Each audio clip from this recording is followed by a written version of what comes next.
everyone, my name is Amy and welcome back to my channel, Create the Look. Today I'm going to show you how to use the digital backdrop inspired by Peter Pan called Off to Neverland.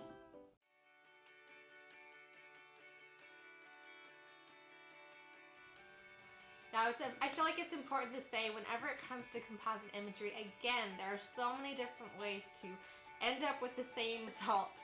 So just keep that in mind. I've created a separate video on how I personally like to extract for composite imagery, and I'll put that link down below.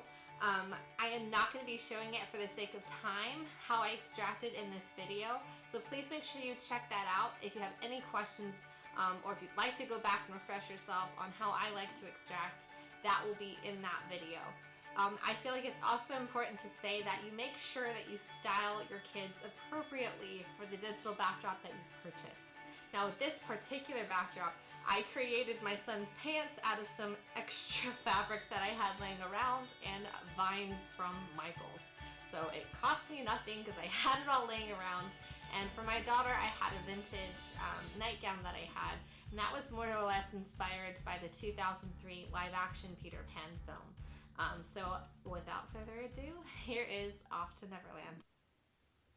Alright, so here we've got our Peter Pan. He's already pre-extracted. He's going to be placed and put onto the windowsill.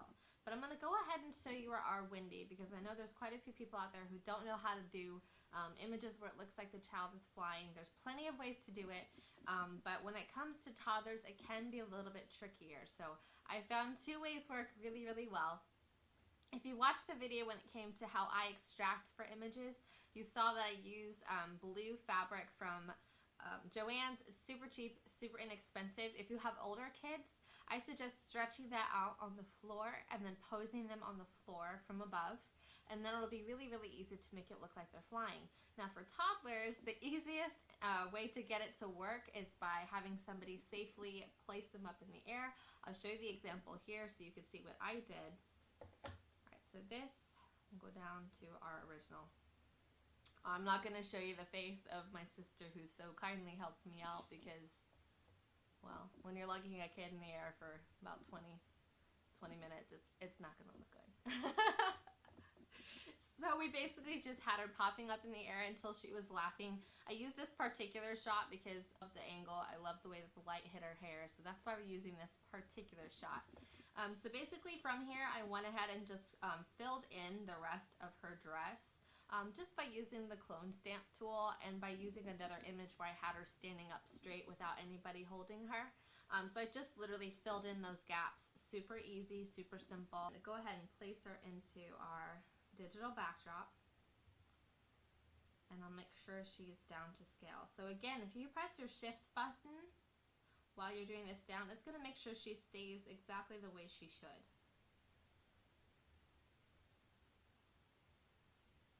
I want her floating right about there, and we'll play around with this a little bit. And I'm going to go ahead and label that layer Wendy, and then we're going to go ahead and just roughly place our Peter Pan before we start blending.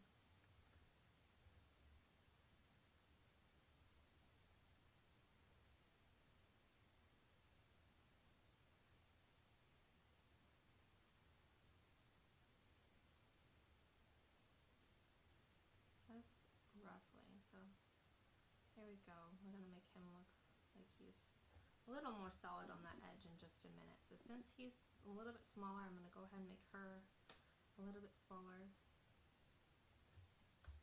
And then I'm going to go ahead and place our Tinkerbell right above her. So this is my Sun Glow. I have it in my Etsy shop as well.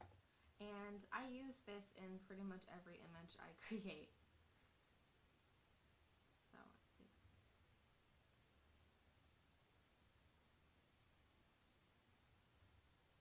I'm going to Control T. I'm going to bring that Sun Glow down. Let's go ahead and change our blending mode to hard light. And this is going to be our Tinkerbell. Tinkerbell is just kind of light in any movie that you see, but we're going to do a little trick here. So first of all, you want to make sure that if they're looking in a particular direction, that it's in their eye level. So I think we're pretty safe there.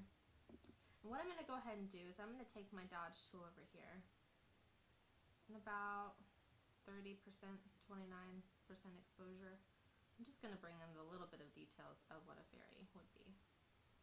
Nothing too crazy, but just so it looks like there's something there. There we go. So now we got our Tinkerbell. We're going to go ahead and worry about the pixie dust in just a minute. That's going to be part of our final touches. So from now, I'm going to go ahead and blend her into the scene. This is another one of those things that I tend to try to do. I always try to make sure that there's something in the composite that I can blend into the scene to make it look like it was a part of it to begin with. For Wendy, I'm going to go ahead and reduce the opacity so I can see what's below her. I'm going to make the bed just these parts of the end of the bedpost. I'm going to mask those away.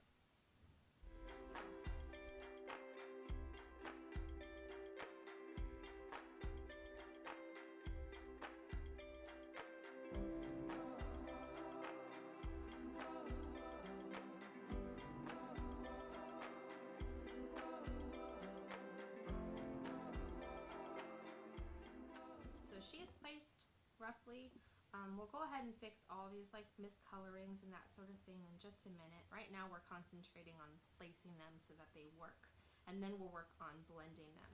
Alright, so he was, I was at a slightly upper angle, so what I'm going to do is I'm going to go ahead and use the liquify tool, so that's filter liquify, and I'm just going to bring up his foot ever so slightly so that's not as angled down, so he can look just a little more grounded. Then I'll go ahead and bring him up to that ledge. Alright, so he's placed nicely, she's placed nicely. I'm going to go ahead and start working on blending them now. So I'm going to go over to Wendy and making sure that you're not on your layer mask. What I tend to do is I pick the darkest color on her that's around that particular area, so that's right here. And on a low opacity brush, I'm going to go ahead and create a little bit of a shadow thanks to the bed being in front of her. So I'm going to go ahead and create that shadow. Make sure your opacity isn't too high. You don't want it to be too harsh. But it just kind of helps make it look a little more believable. There we go. And if you feel like you've done too much, you can always lighten it up a little bit. But there we go. So now she's blended there. I'm going to go ahead and go around these edges because it didn't quite get rid of all of the blue, so I'm going to make sure that all of that's gone.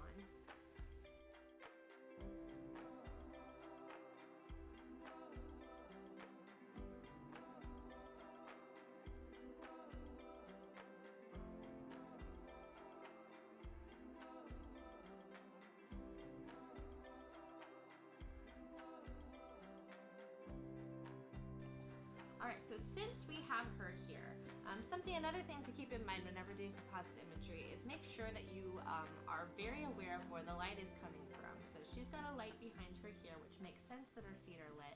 And she's got the light above her now with Tinkerbell being there. So we're going to go ahead and use our dodge tool. And we're going to dodge the top of her head so that we have scents coming out of that with Tinkerbell being there. So now that she's got the light placed on her head, that works well. And we're going to go ahead and move on, to shadowing the bed. Now using the same thing like I said before, I tend to take the darkest color that I see and just very lightly and very, very carefully place it underneath so that there's a shadow on the bed. Now it is all these little details that help make it look real. Or as real as magic can look. Okay, so from here we're going to go ahead and concentrate on our Peter Pan. I'm going to go ahead and create a duplicate layer for this because this is probably going to take a little more trial and error. So I went ahead and color picked again the darkest color that I see on him. And on the background layer, I'm going to go ahead and start placing in a shadow to where he would be.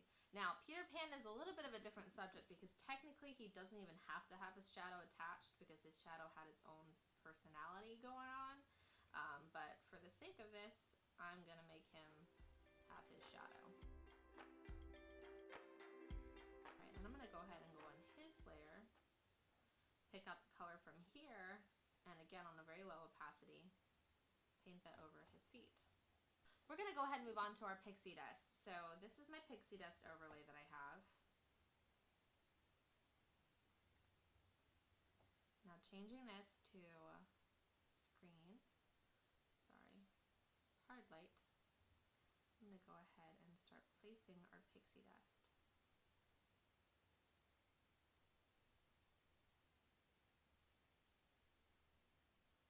So coming from Tinkerbell onto our Wendy, I'm going to go ahead and erase too much around the important details. We don't want that, so let's just gently place that here. Any of the ones that look a little bit out of place for your particular photo. And then I have my other pixie dust here for the very, very fine pieces. So let's go ahead and place that. This one you're going to change to screen. This is all of our fine, fine pixie dust. I'm going to go ahead and place that here, have that going all the way down. And then with the black brush, I'm going to go ahead and, again, just kind of get rid of the pixie dust that doesn't need to be there. If it's too much, too distracting, get rid of it.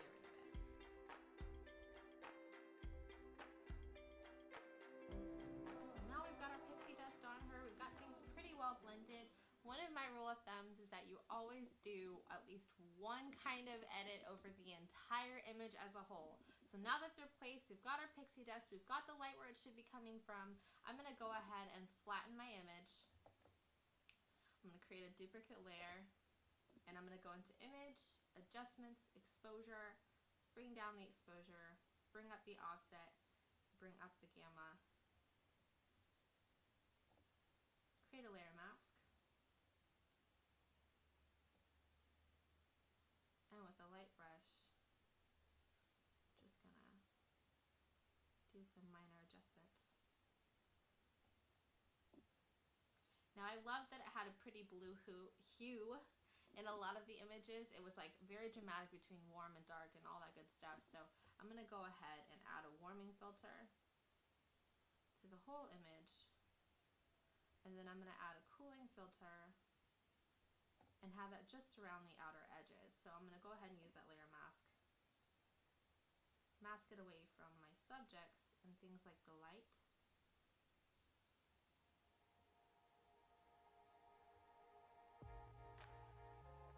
And there you have it. And that is it.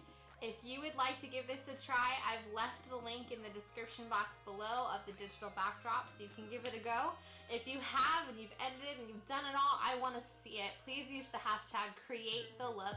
I'll leave all of my social media links below so you can follow along there with all the in-betweens and behind the scenes. And thank you so much. If you have any comments on other themes that you would like to see, please leave it in the comments below, and don't forget to subscribe. I'll see you guys next week.